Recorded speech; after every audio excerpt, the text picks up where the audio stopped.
Hi everyone, welcome back to the Murder Tapes podcast, season 4, episode 1. We went to see the new Beetlejuice and we were so sad that we didn't like it. We were both looking forward to it because we love Tim Burton, but if you plan on going to see it, let me know what y'all think. We've also been making an itinerary for when we go to Seattle. I think we may go to Canada while we're there, which is super exciting because we've never been.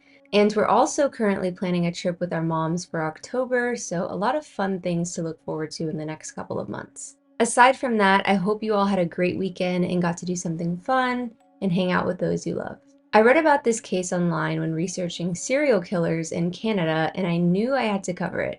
Today we will be discussing Clifford Robert Olson, also known as the Beast of British Columbia. Clifford Robert Olson was born on January 1st, 1940 at 10:10 p.m. to Clifford and Leona Olson in Vancouver, British Columbia. He was put in the newspapers the day he was born because he was one of the New Year's babies welcomed at St. Paul's Hospital. Despite growing up in what was described as a stable home environment with no indications of abuse, unlike many other serial killers, he exhibited early signs of delinquency. His mother, Leona, spent her childhood in the prairies before relocating to Vancouver, where she found employment at a local fish cannery. Meanwhile, his father, Clifford Sr., made a living by delivering milk in one of the last remaining horse-drawn wagons in the area. The couple resided in a modest home near the Pacific National Exhibition grounds on Vancouver's east side when their son, Clifford Jr., was born. Following their time in Vancouver, the Olson family moved to Edmonton, Alberta. They returned to the West Coast after World War II when Clifford Jr. was just 5 years old. Olson Sr. established their home in a humble one-story house on Gilmore Crescent in Richmond, a growing suburb comprised of 80 government-built homes for returning servicemen. It was here that young Clifford began his education at Bridgeport Elementary. From an early age, Clifford gained a reputation for being a show-off. A former teacher recalled, quote, "When I taught him, he would deliberately misbehave to gain attention, almost as if he wanted to be caught. By the age of 10, he was skipping classes, and by 15, he had failed several grades. Shortly after completing grade 8, he found himself behind bars for the first time. Clifford's incessant chatter often made it difficult for others to speak. His compulsive talking was one tactic he used to dominate his peers. Described as a smart aleck, a loner, and a bully, he never formed any lasting friendships. Troublemaking became his norm. He would sell expired lottery tickets door to door, swipe milk money left on porches, and harass local pets. Rumors circulated that he had even smothered 2 neighborhood rabbits. In 1956, he departed from Canby Junior High School to take a job at the Lansdowne racetrack. By the time he turned 17, Clifford's criminal activities escalated significantly. Over the subsequent 24 years, he amassed a staggering 83 convictions, which included offenses such as obstructing justice, possession of stolen property, possession of firearms, forgery, fraud, parole violations, impaired driving, and armed robbery. In July 1957, he received a sentence at the New Haven Borstal Correctional Center in Burnaby for breaking and entering along with theft. However, he managed to escape briefly, returning to Richmond to steal a powerboat. He was caught and subsequently transferred to Haney Correctional Center. Throughout his youth and into adulthood, Clifford remained entrenched in a lifestyle of burglary, fraud, and theft, often finding himself outside of prison for only a few months at a time. Clifford sustained 7 stab wounds at the hands of a group of inmates while incarcerated at Prince Albert Penitentiary. His injuries were a result of his decision to inform authorities about 2 convicts intending to smuggle drugs. He later convinced the Saskatchewan Criminal Compensation Board to award him $3,500, citing his moral and physical courage in the situation. He also offered law enforcement crucial information that led to the conviction of another inmate responsible for the heinous rape, mutilation, and murder of a 9-year-old girl. In contrast to Clifford's troubled life, his 2 younger brothers and sister grew into law-abiding middle-class citizens. Clifford, however, remained persistently entangled in legal troubles. As highlighted by Ian Mulgrew in his work Final Payoff, there was no clear reason for Clifford's behavior. Unlike many psychopaths, he did not suffer a discernible traumatic childhood event that could explain his violent tendencies. His parents became accustomed to regular visits from law enforcement, the humiliation of newspaper headlines, and the upheaval caused by their son's actions. Although they sought to support him when possible, they ultimately lost hope for his rehabilitation, focusing instead on managing the impact of his behavior on their lives. By the age of 41, Clifford had experienced just 4 years of freedom during his adult life. A minor yet habitual offender, he frequently cycled in and out of prison within the Lower Mainland Regional Correctional Institute in Burnaby, being one of the many facilities where he spent significant time. On Monday, November 17, 1980, 12-year-old Christine Weller was pedaling swiftly on her 10-speed bike, heading home to the Bonanza Motel located in the rain-drenched outskirts of Surrey, British Columbia, approximately 15 miles from Vancouver. Christine, known for her blue eyes and carefree tomboy spirit, often spent her time outdoors, relishing the freedom of open spaces. She had a particular fondness for exploring local shops, especially the recently expanded Surrey Place Mall, where she was set to meet a friend after school on that fateful rainy afternoon. Christine spent a few hours enjoying the company of friends and exploring the mall, a typical pastime for the local youth. By 5 p.m., running late for dinner, she borrowed a friend's bicycle to make the short 3-minute downhill ride to unit number 2 of the motel, where she lived with her parents. However, she never made it home. Her parents, believing she was staying at a friend's house as she had on multiple occasions, did not raise any alarms until nearly a week had passed. When they finally reported her missing, authorities initially assumed she had run away. The situation shifted dramatically when police discovered her bicycle abandoned behind an animal hospital on King George Highway, just a few blocks from the motel, a finding that raised serious concerns. On Christmas Day in 1980, a dog walker stumbled upon Christine's brutalized body at the back of a landfill, located north of River Road along the Fraser River in Richmond. It would later be revealed that she was stabbed to death on November 19, 1980. She was driven to a remote area in Richmond and then stabbed in her chest and abdomen. She also had strangulation marks from a belt. She suffered from a double perforation in the right ventricle of her heart, along with 4 penetrating injuries to her liver. Unbeknownst to the authorities at the time, Christine's tragic death marked the beginning of a horrific pattern of violence that would ultimately take the lives of at least 10 more young people aged 9 to 18 from the greater Vancouver area. The police would later identify her as the first victim in this disturbing series of murders.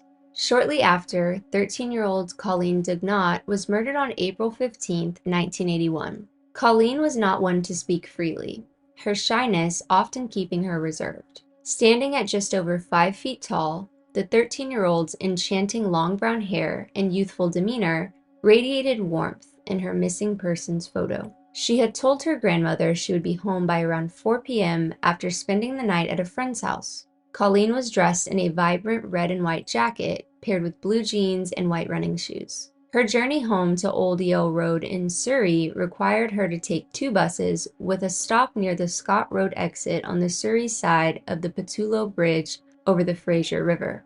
Around 1 p.m., while waiting at a bus stop in North Delta, a car approached, and Clifford Olson called out to her from the window, gaining her attention. She was then driven to a remote area of South Surrey and murdered by multiple hammer blows to her head. The cause of her death was reported as 2 depressed fractures in the occipital area of her skull. 3 days later, Colleen was reported missing. The police initially classified her case as a runaway, and tragically, with approximately 300 missing persons reports filed monthly in the Vancouver area, Colleen's case became just another statistic. It wasn't until September 17th that a grim discovery was made.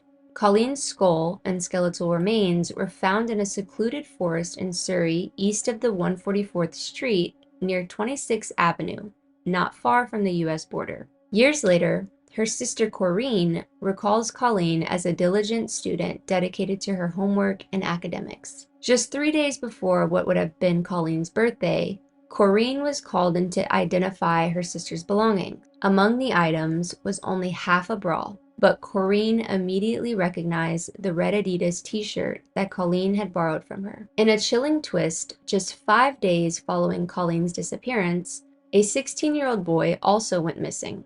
Also on Easter school break, 16-year-old Darren Johnsrud vanished. He had been in Vancouver for only 2 days. His mother flew him to the West Coast as a birthday gift. It was a much-anticipated visit to Coquitlam with her and his 9-year-old sister and 12-year-old brother. The easygoing 5'5", 90-pound boy had traveled from Saskatchewan where he lived with his father. He planned to finish his school year and then come back to live with his mother and find work. Their home was only a half a block away from the Coquitlam housing complex where Clifford moved. Darren was last seen in a drugstore at the bustling Burquitlam Plaza buying a package of cigarettes. As his luck would have it that day, it was also one of the 2 shopping malls used as a hangout by several children living at Clifford's complex. He was murdered on April 21st, 1981. He was picked up in New Westminster and driven to Desroches. The coroner said he died from repeated hammer blows to the head, and the cause of death was a comminuted skull fracture with right subdural hemorrhage in the left hemothorax. There were many other younger boys and girls in the complex who didn't like Clifford very much, writes John Ferry and Damien Inwood in the Olson murders. Behind his back, they called him the creepy boogeyman or Candyman. When he wasn't cruising around in his car for pickups, Clifford hung around with the kids at the Burquitlam or Lougheed Mall shopping centers. He seemed to have a huge emotional and physical need for young children. On May 2nd, Darren's bludgeoned body was found lying beside a lonely embankment at Desroches, a small rural community east of Vancouver, 7 miles east of Mission on the north bank of the Fraser River. His body lay crumpled at the bottom of a rocky embankment. It was a confusing case. Clifford varied both the sex and age of his victims. This was one of the problems for investigators, given what was known about sex offenders in the 80s. Experts believed that predators targeted victims of one sex and age bracket.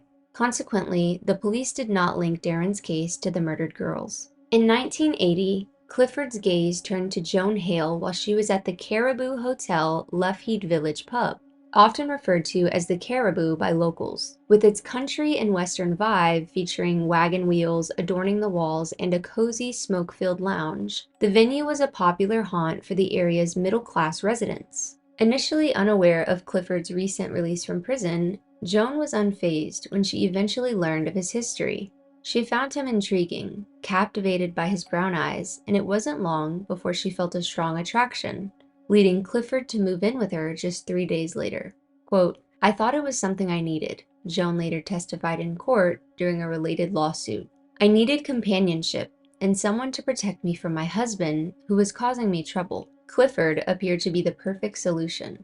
As their relationship progressed, Joan became pregnant, and plans for their wedding were set. Just a month before the ceremony, their son, Clifford Olson III, was born. Echoing a troubling family pattern, Clifford made headlines for an altercation at the Royal Columbian Hospital shortly before his son's birth. He had previously manipulated Joan into surrendering her $43,000 divorce settlement and embarked on a reckless 2-month spending spree. As Joan's pregnancy advanced, Clifford's behavior grew increasingly violent. He began drinking heavily and turned to physical abuse. Alarmingly, prior to the birth of his son, Clifford had already been linked to the deaths of 3 children. In an unsettling turn of events, the night before their wedding, Clifford took on the responsibility of babysitting several children while Joan celebrated with friends. During this time, he allegedly assaulted a 5-year-old girl. After the girl's mother filed a complaint, Clifford was summoned to the Coquitlam RCMP detachment, where he denied the charges. Unfortunately, due to the child's age, she was deemed too young to testify, and law enforcement lacked sufficient evidence to pursue charges. On May 15, 1981, the couple exchanged vows at the People's Full Gospel Church in Surrey. Although they had been regular attendees at a fundamentalist church, they switched to a different congregation after rumors surfaced regarding Clifford's history of sexual abuse towards children. Reports indicated that he had been caught in the act of sodomizing a young boy at a sauna, yet no formal complaints materialized. Clifford's criminal behavior eventually caught up with him. In late May, he was arrested for impaired driving and for contributing to juvenile delinquency following a car crash in Agassiz, located about an hour from Vancouver. He had been with a 16-year-old girl at the time, whom he had picked up in the neighborhood. Although the young girl refused to believe Clifford was a sex offender, she informed authorities that he had offered her a job, bought her drinks, and provided her with drugs. She managed to discreetly keep one of the small green knockout pills, which she later handed over to police. Testing identified the substance as chloral hydrate, commonly referred to as knockout drops or a Mickey Finn. Just 4 days after his wedding on May 19, 1981, Clifford was already on the prowl when he picked up 16-year-old Sandra Wolfsteiner, who resided with her sister in Langley. The hazel-eyed brunette was en route to visit her boyfriend for lunch on Fraser Highway in Surrey. Following a brief visit with her boyfriend's mother around 11:30 a.m., she headed to the highway to hitchhike to an auto body shop nearby. Only 50 yards from the farmhouse, the boyfriend's mother watched as Sandra was picked up by a man in a silver gray, medium-sized two-door car, likely one of Clifford's rental vehicles. It's possible he offered a job, as a friend later saw her closing her account at the Royal Bank in Langley. Sandra reportedly mentioned she had secured a job cleaning windows for $13 an hour, along with the perk of driving a Trans Am. Clifford lured Sandra to his cabin in the woods up the valley, driving into the thick brush near Chilliwack Lake Road. As they ventured deeper into the forest, he struck her from behind. She was hit over the head multiple times with a hammer. Her skeletal remains with multiple depressed skull fractures were found. Clifford later claimed he was furious to discover she had less than $10 on her, contrary to her assertion that she carried $100. Initially, police treated her disappearance as that of another runaway. An early RCMP briefing document indicated that investigators believed she was simply a missing youth, with no immediate signs of foul play. 13-year-old Ada Court from Burnaby experienced a quiet Saturday night on June 21, 1981, while babysitting her two young nieces at her brother and sister-in-law's apartment in Coquitlam. It was a familiar setting, as the family lived in the same complex where the Olsons served as caretakers. Ada was well known for her fondness for her brother's toddlers, often affectionately referred to by others as Ada's babies. However, that same evening, the ordinary took a dark turn. After catching a bus to meet her boyfriend, Ada seemingly vanished without a trace, leaving Burnaby police perplexed. Ada was abducted while walking along North Road in Coquitlam and taken to a secluded location near Weaver Lake, where she was tragically killed by multiple blows to the head with a hammer. Authorities later discovered skeletal remains that exhibited several depressed fractures of the skull. Thorough investigation revealed no signs of disturbance in her locker at Cascade Heights Elementary School, nor any indication that she had packed belongings from home. The case took a chilling turn when 52-year-old Jim Peranto, a resident of White Rock, claimed to have witnessed a man, later identified as Clifford, disposing of a girl's body. This unsettling sight was not unprecedented for Clifford, who had previously been seen in similar circumstances, though witnesses at the time were unaware of the gravity of the situation. Investigators later discovered that Clifford had gotten his vehicle stuck in the mud multiple times while attempting to dispose of bodies, even going so far as to call for a tow truck on one occasion. In a detailed account, 52-year-old Jim Peranto recounted driving through Weaver Lake, a popular picnic spot, around 8 p.m. that fateful night. Upon turning a corner, he spotted a man beside a black pickup truck, hunched over what appeared to be the body of a young girl wearing a multicolored sweater. Quote, "I thought he was in trouble, so I pulled over. When I approached him, he just stared at me in silence. Something felt wrong, and I knew I had to get out of there." After a frightening chase initiated by Clifford, Jim managed to escape onto a logging road leading to the Eagle River Forestry Camp where he worked. He reported the incident to the White Rock RCMP a month or so later. 2 months following Clifford's arrest, dental records confirmed that a skull and upper jawbone discovered near Weaver Lake belonged to Ada Court. When asked if he was certain he had encountered the suspected serial killer, Jim replied, "Absolutely." Quote, "It was Clifford. I was staring him right in the face." By the end of June 1981, it was revealed that Clifford had taken the lives of 5 children, though only 2 bodies had been recovered: Christine Weller in Richmond and Darren Johnsrud near Mission. Notably, the murders were not initially connected, and Clifford's other victims remain unaccounted for at that time. In early July 1981, the police identified Clifford as a key suspect in the ongoing investigation into the mysterious disappearance of Otta Court. According to Detective Dennis Tarr, a fraud investigator with the Delta Municipal Police, Clifford's troubled history of assaults and sex crimes placed him firmly on the radar. Quote, "He was a strong suspect. The probabilities were certainly there," Dennis said. The investigation took a pivotal turn with the disappearance of 9-year-old Simon Parrington from Surrey. With his tender age and innocent appearance, police were unable to classify Simon as a runaway. Authorities became increasingly convinced that the 4-foot 2-inch, 80-pound boy had been abducted. On July 2, 1981, after enjoying his usual hearty breakfast of cornflakes, Simon put on his blue jeans and blue t-shirt, hopped on his bike, and set off to a friend's house with his new orange Snoopy book tucked in the basket. Tragically, he never arrived. His disappearance occurred just a few blocks from where another child, Christine Weller, was last seen alive. A school project he authored, titled "The Hungry Tiger and the Gullible Duck," eerily foreshadowed his fate. Simon was later found murdered on River Road near Nelson Avenue in Richmond, having been picked up only 2 blocks from his home, taken to a secluded area, offered alcohol, and ultimately strangled. The shocking murder sparked a powerful emotional response from the public, compelling the police to escalate their efforts. This marked the beginning of the largest manhunt in Canadian history, with up to 200 officers involved at its peak. As investigators confirmed that Simon had been the victim of a heinous crime, the media began to scrutinize early disappearances in Vancouver's suburbs that had been downplayed. The innocent face of Simon became a symbol of the horrifying series of child slayings gripping the region. Meanwhile, Clifford remained unfazed by the widespread media attention. Just 5 days after Simon's murder,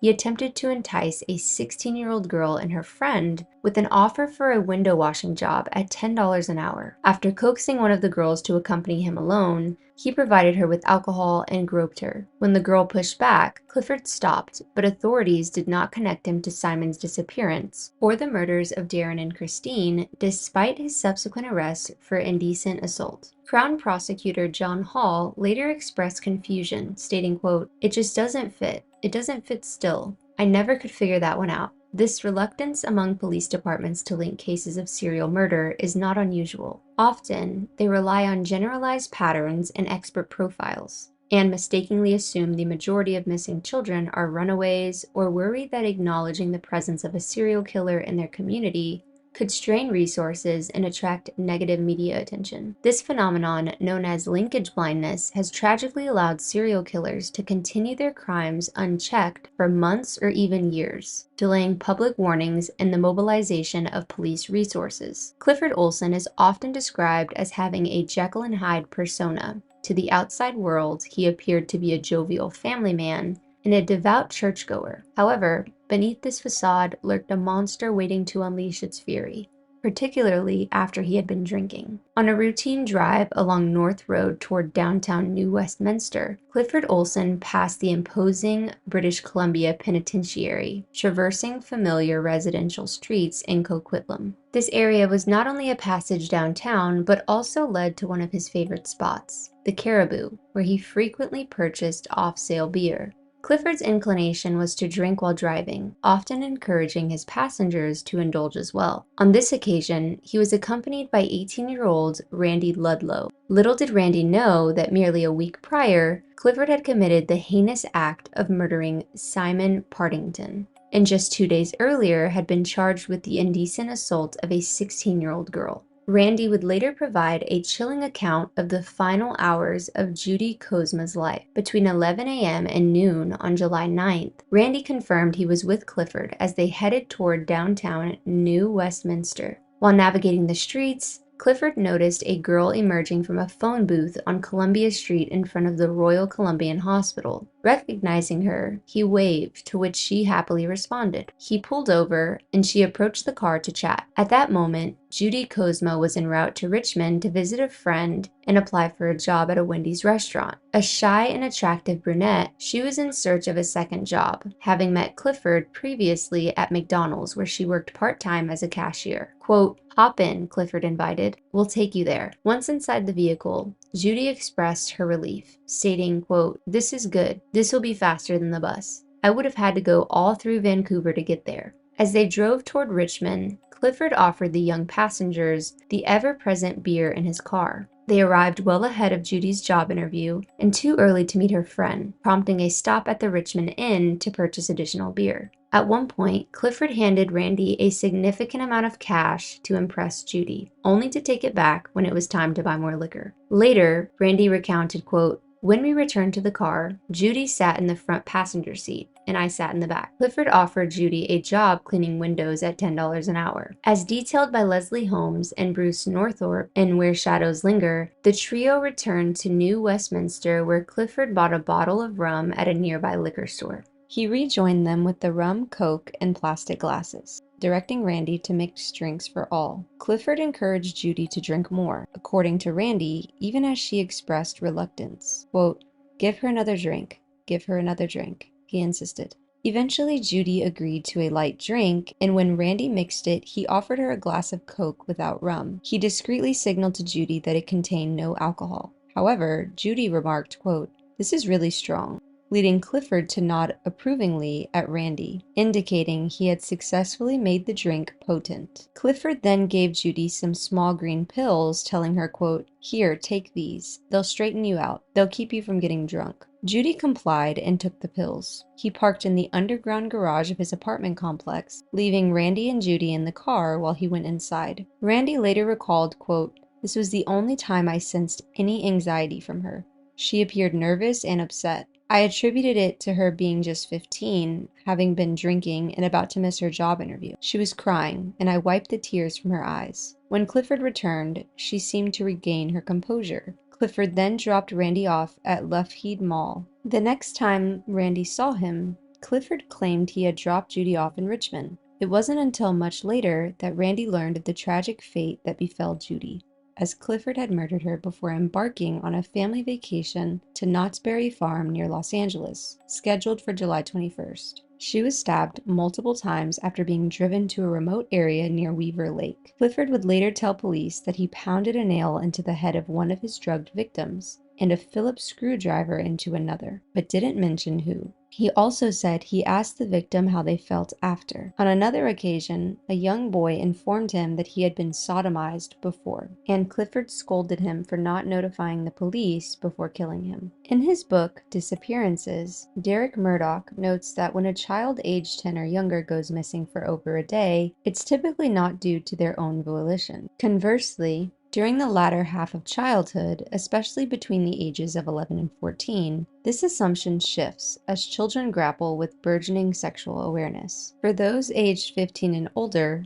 the rates of disappearance decrease. Police regard runaways older than the juvenile age of 16, 17, or 18, depending on their province, as independent actors. The book Final Payoff sheds light on the policing climate of that era, detailing a workforce of about 6,000 personnel, including traffic officers, fraud investigators, homicide detectives, Indian special constables, political bodyguards, analysts, and other administrations. Each police force operated as a separate entity with its own internal processes, yet they were often expected to collaborate, an expectation that frequently went unmet, hindering effective communication between detachments and forces. The challenge was a primary reason Corporal Les Forsyth sought to convene a meeting of everyone involved with the case of serial killer Clifford Olson, or who had worked with active missing persons files. During the spring and summer of 1981, the RCMP's chain of command faced significant turmoil. Staff shortages and low morale on the West Coast comprised daily operation, coinciding with Clifford's spree of murders. On July 15, 1981, Clifford's name surfaced during a law enforcement conference. as the case officer for out of court, Les diligently built a case against him. A collaborative meeting was set up for RCMP officers and local police from Vancouver and various lower mainland communities, including Richmond, New Westminster, Surrey, Burnaby, Coquitlam, Mission, Langley, Agassiz, and Maple Ridge. Les prepared a comprehensive 5-page profile of Clifford for distribution at the July 15 meeting with investigators from Mission Detachment highlighting Clifford's known and suspected criminal activities, his tactics of luring victims with job offers, his use of borrowed or rented cars, and his recent residential address in Surrey and Coquitlam. Les described this gathering as a brainstorming session focused on missing persons investigations, drawing attention to the police's increasing concern over the growing number of missing children in the Greater Vancouver area. As the investigation developed, Clifford was identified as a suspect in the case involving the missing children from the Lower Mainland. An RCMP briefing document noted that while Clifford was considered a possible suspect in the disappearances and murders, substantial uncertainty remained. It was unclear whether the missing children were genuinely lost or victims of foul play, and whether the cases could be linked to unsolved murders. At the time, Clifford had previously been considered a suspect in the homicide of Christine Ann Weller, whose body was discovered in Richmond on December 25, 1980, and in the murder of Mary Ellen Marnie Jamieson, which occurred in Setchelt on August 7, 1980. Although Clifford was later sidelined in the Christine investigation, when a stronger suspect emerged, he continued to draw the interest of the Serious Crime Unit in the Jamieson case. On July 23,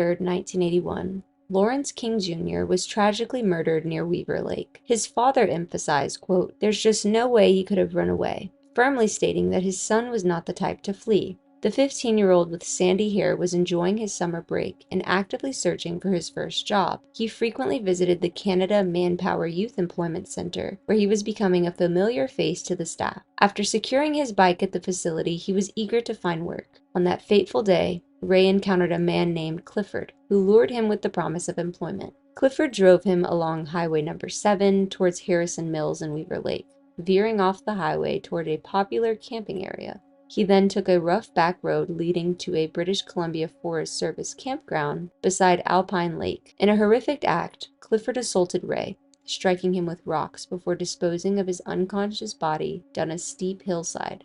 Authorities found it hard to believe that Raymond would have simply abandoned his bike. Quote, "Typically, if a kid plans to run away, they either leave their bike at home, use it to escape, or sell it for some cash," explained Ed Cadenhead, Deputy Police Chief of New Westminster.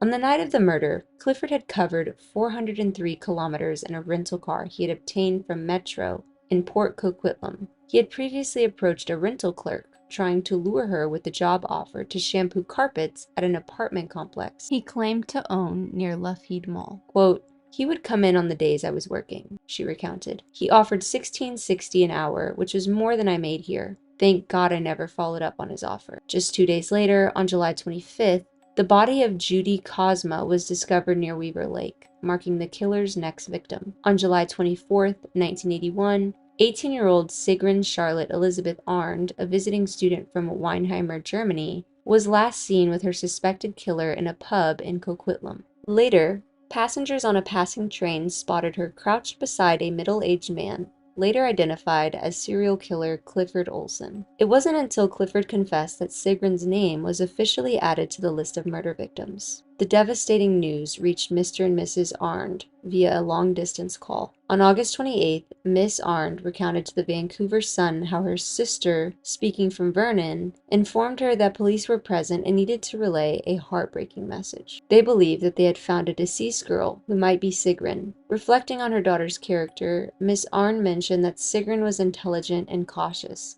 adding that they often discussed her refusal to accept rides from strangers or hitchhike. Sadly, that caution seemed to have waned during her time in Canada.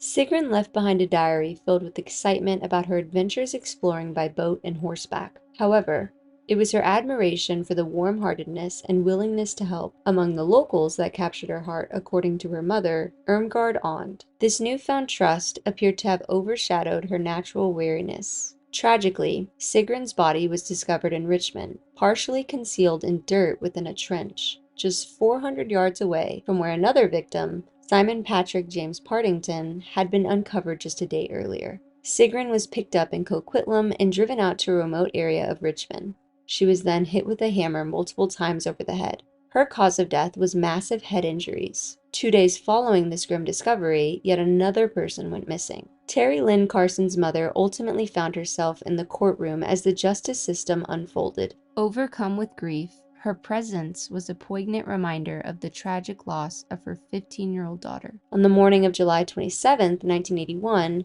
Terry, a petite girl weighing approximately 105 pounds and standing just over 5 feet tall, left her family home around 8 o'clock. Clifford, who offered her a ride along with a drink spiked with drugs, approached her at the bus stop on 108th Avenue. Terry was simply a student in search of a summer job, making it easy for Clifford to deceive her. He drove her beyond Chilliwack and into the wilderness, approximately 4 miles east of Agassiz, turning off into the rural area of Rosedale. In the depths of the forest, he took her life, disposing of her clothing and personal belongings in the Fraser River. Despite being a key suspect, authorities had no grounds to charge Clifford initially. On July 29th, police surveillance was lifted when it became apparent that Clifford was aware of their watch. It wouldn't resume until August 6th, following his return from a trip to Alberta with Joan and their child. Terry's mother recounted a chilling dream she had, stating, quote, "I saw Terry Lynn naked in the bush. I dreamt her left arm was up and her right leg was down. When the police found her,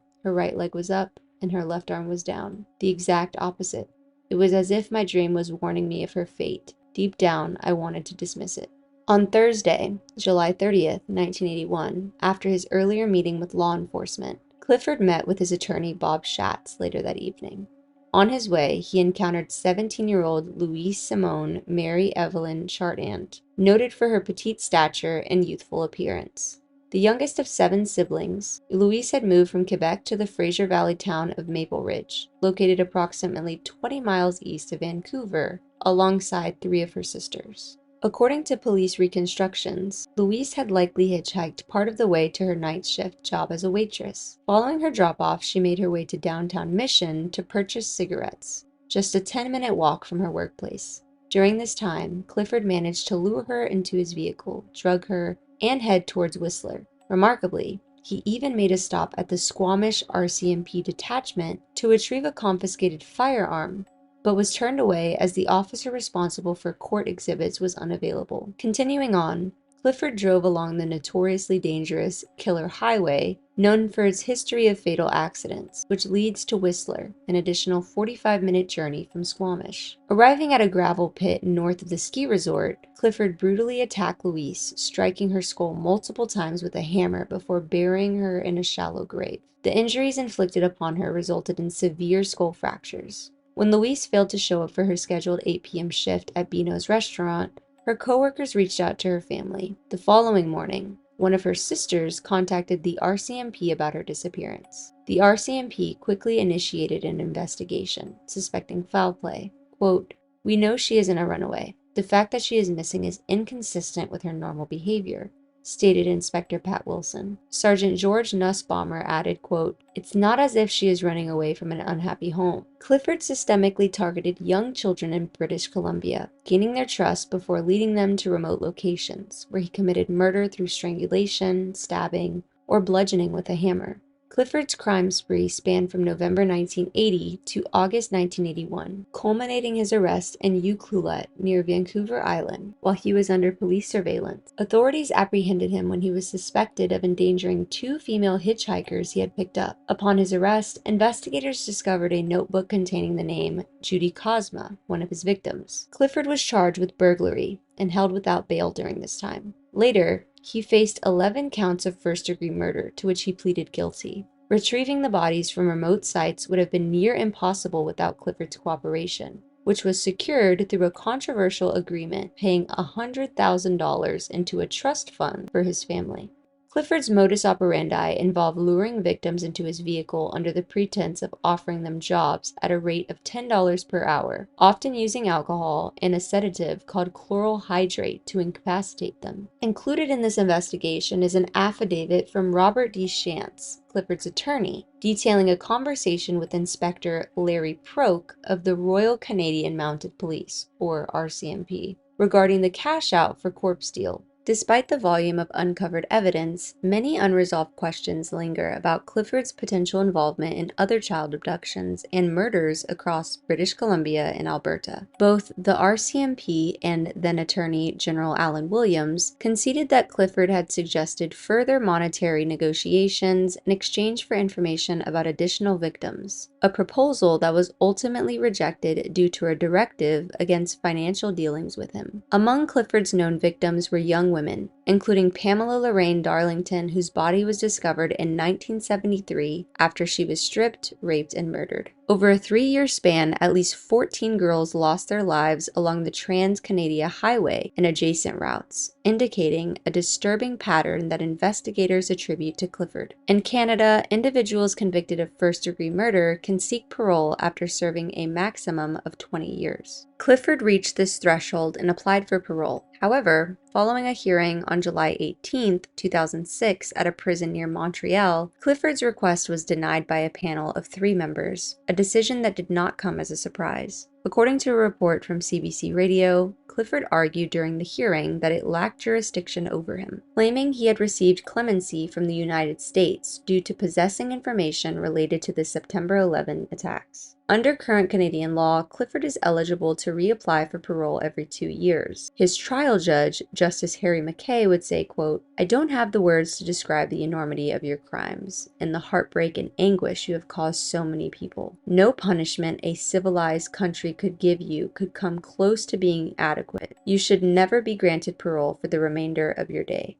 It would be foolhardy to let you at large." It's also important to note that Canada abolished the death penalty in 1976. The RCMP believed Clifford could provide information on 17 women and 6 girls who were murdered in relation to incidents linked to hitchhiking in the areas between Kamloops and Banff. Evidence suggests that young girls like Verna Bjerke, who went missing after a late shift, and Mary Ellen Jamieson, who vanished while hitchhiking, may have fallen victim to Clifford's predatory behaviors. Their cases, alongside those of numerous others, show a grim portrait of the extent of Clifford's brutality. Relatives of Clifford's victims have expressed profound anguish over the police investigation, calling for a public inquiry to seek justice and accountability. Their suspicions of a cover-up intensified when coroner Alan Askey released a report in 1982, which families criticized as a mere reiteration of the RCMP's findings without genuine investigation into the systemic failures that allowed Clifford's reign of terror to proliferate. In the wake of the report, families pursued legal action against the trust fund established as part of Clifford's cash for corpse arrangement with the RCMP, alleging a lack of transparency and accountability from both law enforcement and political leaders. Although the families were awarded damages following a lawsuit against Clifford, the pursuit of financial restitution proved futile, as he had no means to pay them. Despite Clifford's incarceration, speculation remains about his ongoing knowledge of unsolved homicides, including details linking him to the infamous Green River murders in the United States. Clifford has purportedly been offered immunity in exchange for providing information about additional bodies, and his claims have raised concerns among law enforcement.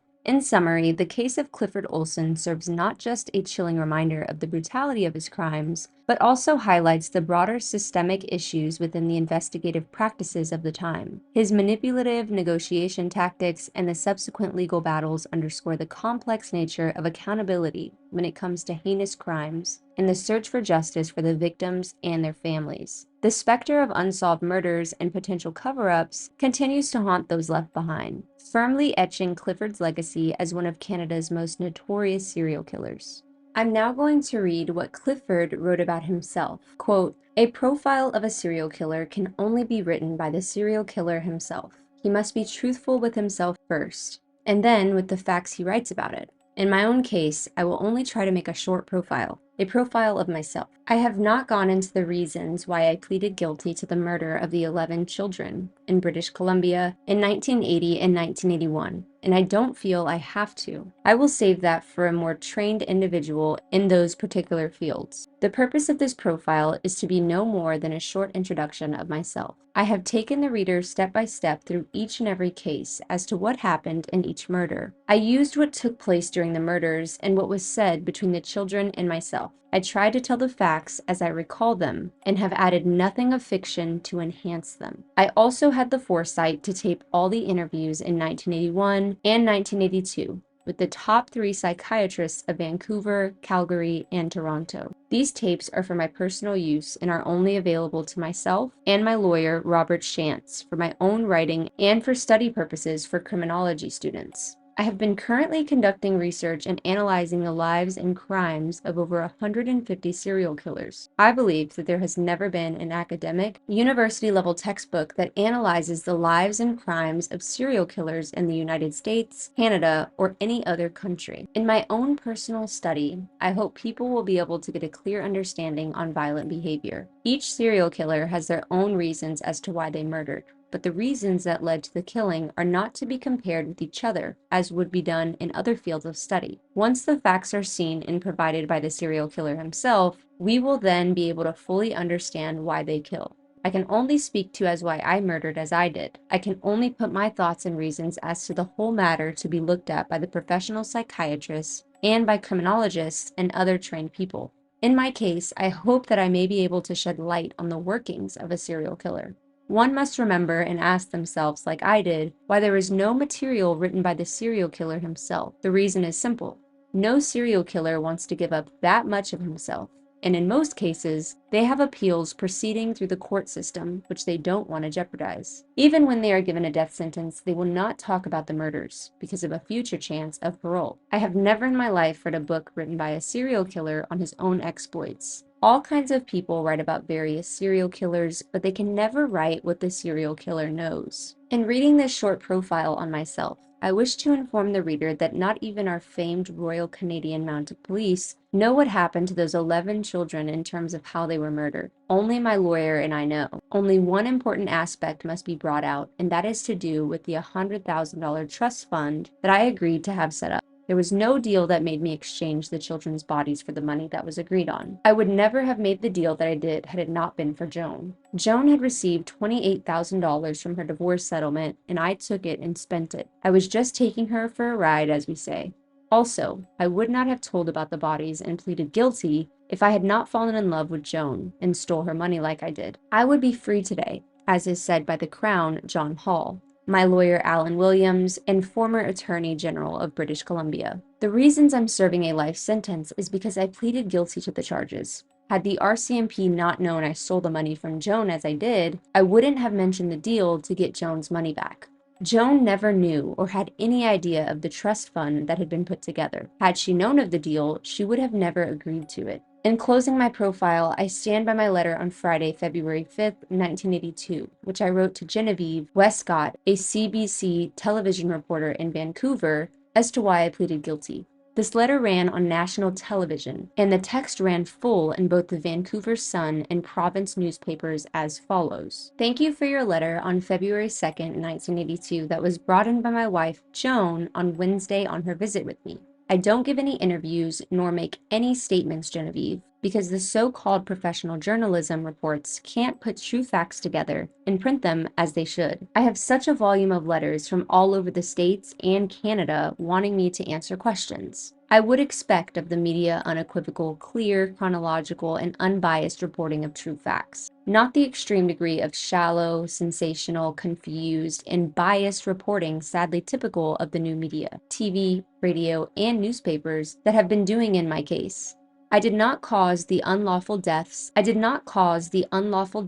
11 children by planned and deliberate killings. I had instructed my counsel, Robert Shantz, to ask Special Prosecutor John Hall if he would sign a letter stating that for my exchange of a plea of guilty, that he, John Hall, would not submit any evidence but the statement of facts. This Mr. Hall did for the following reasons. Number one, I did not wish to put the parents of all the children to have to go through such emotional and physical strain in having to look at the photos of the remains and the state of their children's bodies that were found. Number two, the mental and physical strain on my family and the families of the children would be extremely unbearable had I let the trial continue.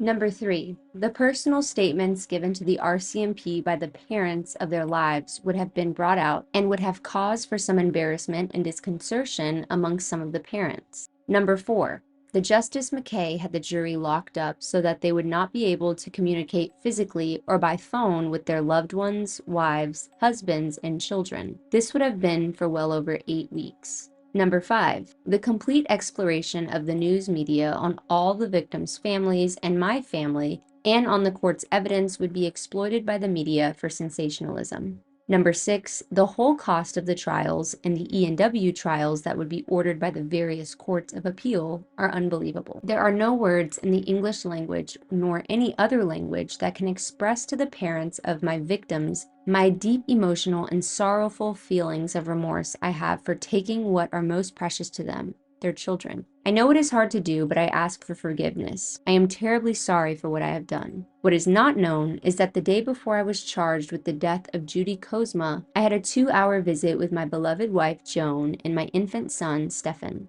I could not stop crying during those 2 hours. I told my wife that I was responsible for the deaths of the children, and that I could not live with myself nor have any peace of mind until I confessed to what I had done and give back the bodies to their families for a proper Christian burial. I had first asked the Lord Jesus Christ to forgive me for my sins, which he did. If we confess our sins, he is faithful and just to forgive us for our sins and to cleanse us from all unrighteousness. 1 John 1:9. My wife told me that if I told police what I did, they would lock me up in jail for the rest of my life, and I would in all probability be killed in jail. She said what she would tell our son when he grew up, and everyone was teasing him at school for what his father had done. I told her it would be up to me to tell my son what had happened. I knew in my heart that I must give up my wife and son for the rest of my life. My son will have no father to call daddy, and he will grow up knowing his father for the sins he had done. And my wife will always bear my mistake for the rest of her life. She told me that I must do what is right and that she will always love me, and that someday we would be in heaven together praising the Lord. As to your professional integrity as a journalist, and to your fairness, Genevieve, I nor Joan can make any comment on, but I'm willing and capable of accepting your word. You may read this letter on CBC TV, Genevieve, on my behalf, only on the condition that you do not take one word or sentence of the content out of the letter in printing or publication, or reading it on radio or TV. Yours truly, Clifford Robert Olson. He also writes all about himself and things he likes, but I'm not going to read over that. If you're interested in reading about this, I will add a link in the show notes along with all of the other evidence. Something interesting to note is that he wrote very detailed 50-page accounts on each of the 11 people he killed and raped. There were forewords to each, and Clifford said he wanted them to be given to his son when he reached the age 20, which is very, very odd to me. 71-year-old Clifford was at the Regional Reception Center in Saint-Anne-de-Plaine, Quebec, when he died from terminal cancer. Otto's sister, Trudy Court, would say, quote, "These are tears of happiness because justice is done for the children. Our justice system couldn't do it for them, but life has. He's gone now." It's always so crazy to me that people can have a double life like this. It is so unfortunate that so many young people with their whole lives ahead of them were brutally taken away by the hands of Clifford Robert Olson. I cannot imagine how their families must feel after hearing about each individual case. I really hope that you guys enjoyed this very, very long episode. I am trying to get cases that are a little longer because I know you guys love to listen to this if you're at work or you're cleaning, so I'm going to be working on that. As always, all evidence will be linked in the show notes. Feel free to follow us on Instagram at Murder Tapes Podcast or my personal at Annalisa. Thank you so much for listening, and I hope to see you on the next one.